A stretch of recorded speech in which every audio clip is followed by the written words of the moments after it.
This month we're going back to Oresh in northern Bulgaria, where three of us bought houses in 2007. The banking crash of 2008 kind of ruined everything. Loads of property deals fell apart, and we went back in 2011 to see what was left of our old houses. Justin, this was the house he bought.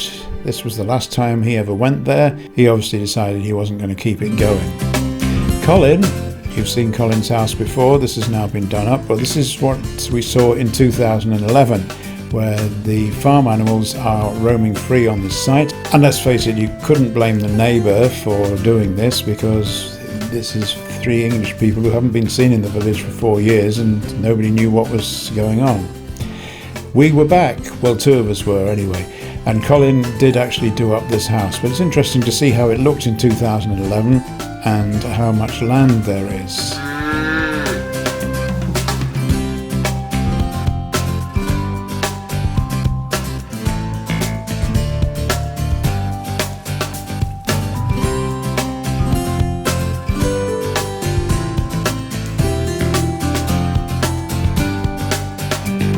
I remember two things about this visit. First of all, the curiosity of the animals, who probably wondered what we were doing there. They thought this was their home. And secondly, a group of women from the village who sat at the end of the road near Justin's house and gabbled away to us in Bulgarian. We just hadn't a clue what they were saying, but I'm being curious to this day what they were trying to tell us.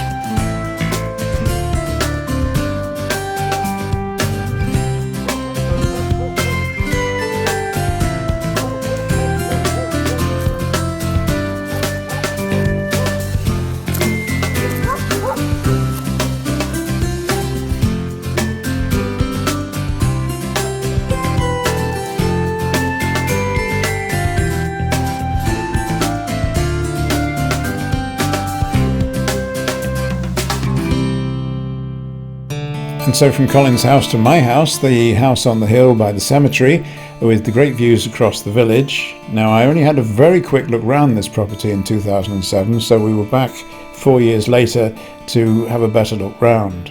We've shown you a fair bit of the house itself. What you're seeing now is the land in front of the house. It slopes down a hill to a road below, and there you're seeing the road below with the mast there, and looking back up at the house at the top. Never quite sure what we were going to do with this sloping piece of land, but at the time it didn't seem to matter. We had grapes on it, and neighbours were actually showing us how you could cultivate the land because they'd been doing it on their plots.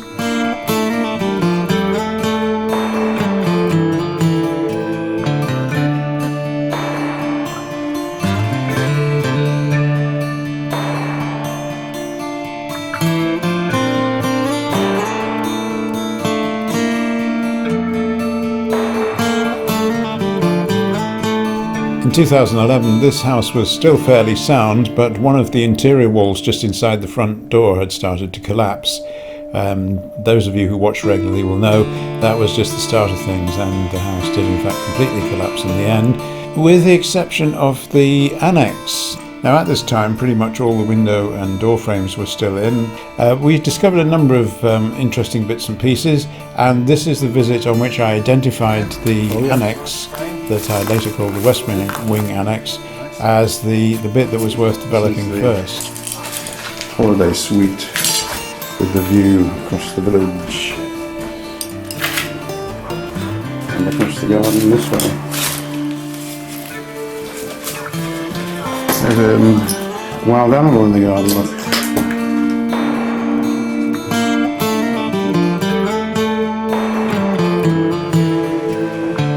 I haven't given much thought to the basement or cellar underneath this particular annex, but at the time in 2011 it all looked quite useful, and I was beginning to wonder whether this was going to be the place for the model railway layout or the cinema room or whatever.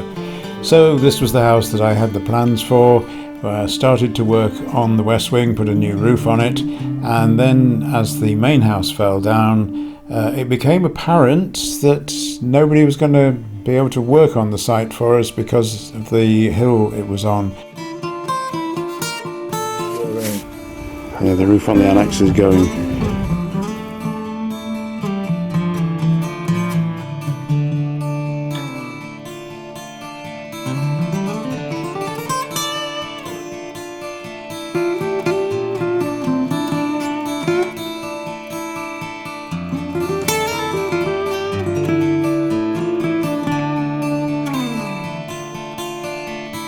So the three houses that we bought in 2007 that you see here in 2011, Justin abandoned his house, decided not to pay any of the taxes and fees that were due.